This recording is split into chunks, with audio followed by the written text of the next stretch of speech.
Alright, here are some notes today on pronoun case and pronoun agreement. It's something that you probably do every day without even thinking about it, but it is something that is important, not necessarily when you're talking because people won't really call you out on this, but when you're writing, it needs to happen properly. Okay, so I will be getting on your pronoun case. And what I mean by that is that there's 3 different types of cases. If you take foreign language, these will be somewhat familiar to you. So there is the subjective case, there is the possessive case, and there's the objective case. Okay, so I'll give you 3 examples of the same sentence that each have a pronoun in each one of these cases. All right, so our sentence is, I took my dog with me. Okay, so in this sentence there are the 3 different types of cases. So the word I in this case is the subjective case of the pronoun. The pronoun is the subject of the sentence. I took my dog with me. Okay. Same sentence also has the objective case. The word me is the object in the sentence. It comes at the end of a phrase or at the end of a clause. With me would be a prepositional phrase, so me is our objective case pronoun. Last type of case, like I said, is possessive case. This one is probably the easiest because it shows ownership. So my dog, my would be the possessive case. So in this sentence, 3 different pronouns, I, excuse me, my, and me, and each one of them is a different case. Okay, so there's a Beatles song called I, Me, My. That's why I said sounds like the Beatles. So I, me, and my in that sentence all refer to the same person, the person that is speaking. But each one of those pronouns has a different function. Now, because all of you are fluent English speakers, this does not sound right to you. Me took I dog with my. The reason being is I took each one of those pronouns and I'm using them in the wrong case. Okay? When a child is learning how to speak English, or an adult is learning how to speak English perhaps as a second language, then this might be an issue for them because they're mixing up the different pronoun cases. Same thing for you if you're trying to learn a foreign language. You might mix up the different cases of pronouns. Okay, some other incorrect ones. Me washed the car, him washed the car. You can ride to the game with I. You can ride to the game with he. Again, each one is functioning as the wrong case. Again, this sounds like a little kid might say something like that because they're using the wrong pronoun. They're saying me instead of I. Okay, but those were a little bit too easy. Okay, now to make it more difficult is when there are 2 names. So 2 names in a sentence causes some problems. So is it me and Mike washed the car? Is it Mike and him washed the car? Is it you can ride to the game with Joe and I, which I'm sure I've said before? Or you can ride to the game with he and Joe? In fact, all 4 of those sentences are incorrect. So just keep that in mind, is that they could sound correct to your ear, but they are in fact incorrect. Okay, so here is how you choose the correct case. All right, so here's our sample sentence. Caroline went shopping with Lauren and I, or went shopping with Lauren and me. Which one is it? Well, here's what you do. Leave out Lauren's name. Cover it up, put a line through it, whatever it takes. Get rid of that person, and then you're left with 1 pronoun, so then it would be Caroline went shopping with me. So in this sentence it would be me, so you replace that in this sentence, and it would be me as well. Okay? Here's another one. Is it he or him and Eric won the tennis championship? Again, all we got to do is leave out Eric's name, and the sentence becomes he won the tennis championship. So, because it's he in this sentence, we just move it up to here. He and Eric won the tennis championship. That doesn't sound right to some people's ears because you've been saying it and you've been hearing people say it incorrectly for so long and no one's called you out on it. Again, most of the time, you're not going to get called out on it when you say it, but when you write it, it has to be correct. All right, here's our last one. There's two different ones. Her or she and I or me decorated the room. So what you got to do is you leave out the second set of pronouns, and then you leave out the first set of pronouns. So it becomes she decorated the room, because it would be her decorated the room.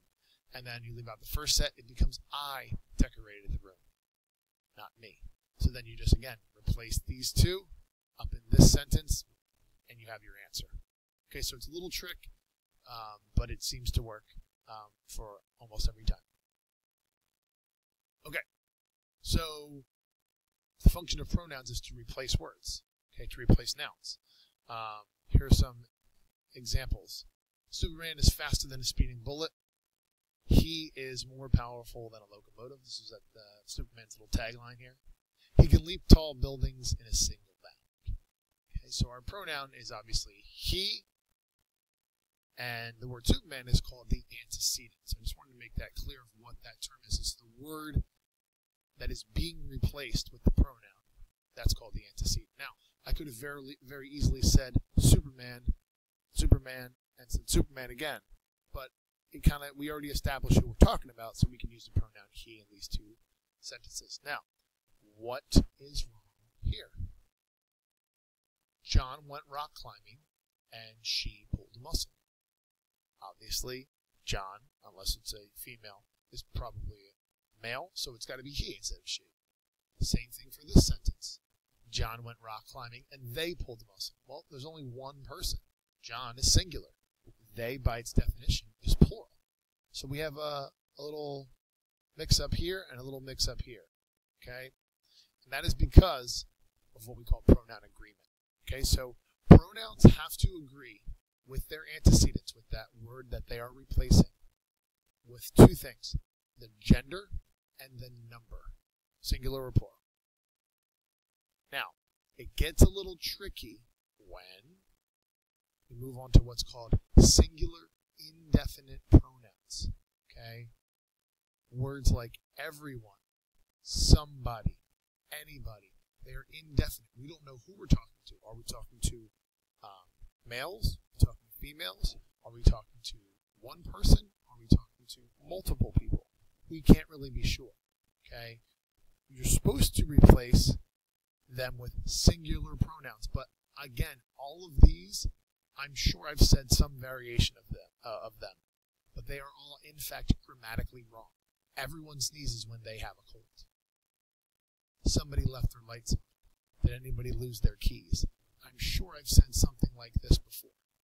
Okay, but grammatically, written, it is incorrect. And that is because they is plural, but everyone is singular.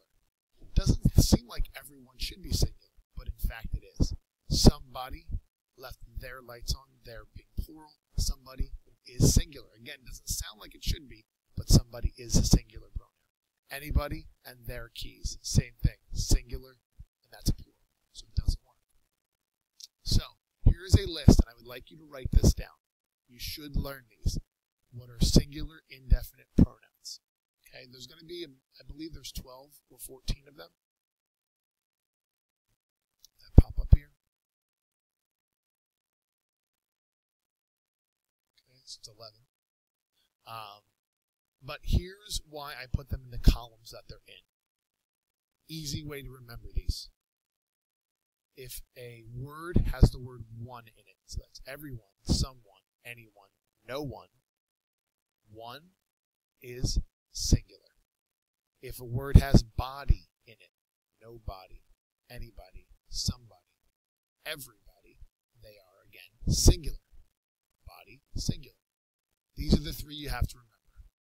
Each, either, neither. And it kind of rhymes with these last two. So it's one, body, each, either, neither. So write those down. Try to learn them. Okay? Those are the tricky ones. Those are the ones that you're going to come across, and it's going to be hard. The first, 5 minutes of this slideshow was easy. This is where it gets difficult. Okay, moving on. We have pronouns with compound antecedents. And here's what I mean by that. Okay, you have two names joined by the word and makes it a plural pronoun. That's what I mean by compound. So we have two people, Jim and Joe, brushed their teeth. They're brothers. They both brushed in the morning. Bill and Mike washed their cars. Okay, two people both doing the same thing, joined by the word and. Now, there's also this. Could be two names joined not by and, but by or nor. With that, the pronoun is not plural, like it is up here with the word there. It matches the name closest to it in the sentence. What I mean by that is either Tom or Tim will bring his guitar. Well, they're both males here, Tom and Tim.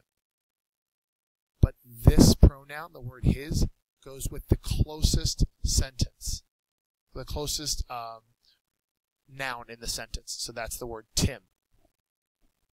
In this sentence, the scouts and the leader. Well, scouts would be plural because there's more than one. It seems like leader, there's only one of them. So it should be a singular pronoun, his, because it goes with the leader. Now, this is why the English language is very frustrating. If I were to switch these around and made scouts second and leader first, neither the leader nor the scouts, then this word would change. Could find their way. Because again, it goes with the closest one. That's what it says right here. If you need to copy that down, please do. The closest name in the sentence. In this case, it's the leader, so it should be his.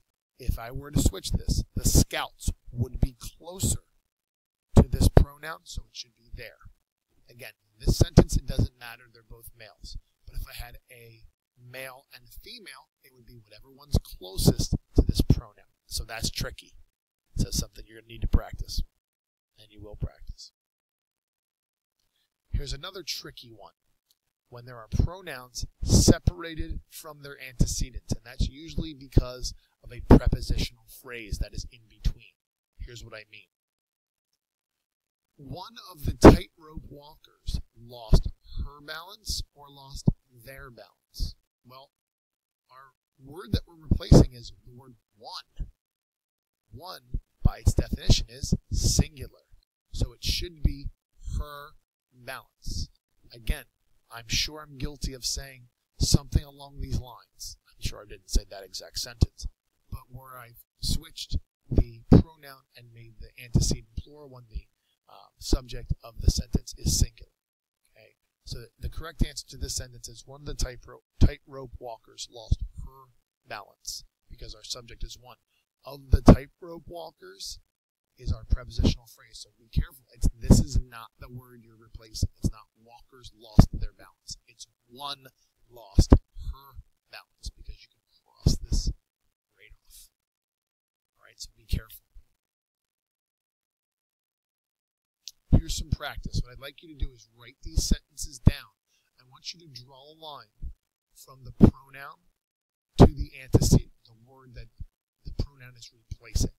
So here are a few examples. So write these down, please. During the game, a player may forget his plays. If a person wants to succeed in life, he or she has to work hard.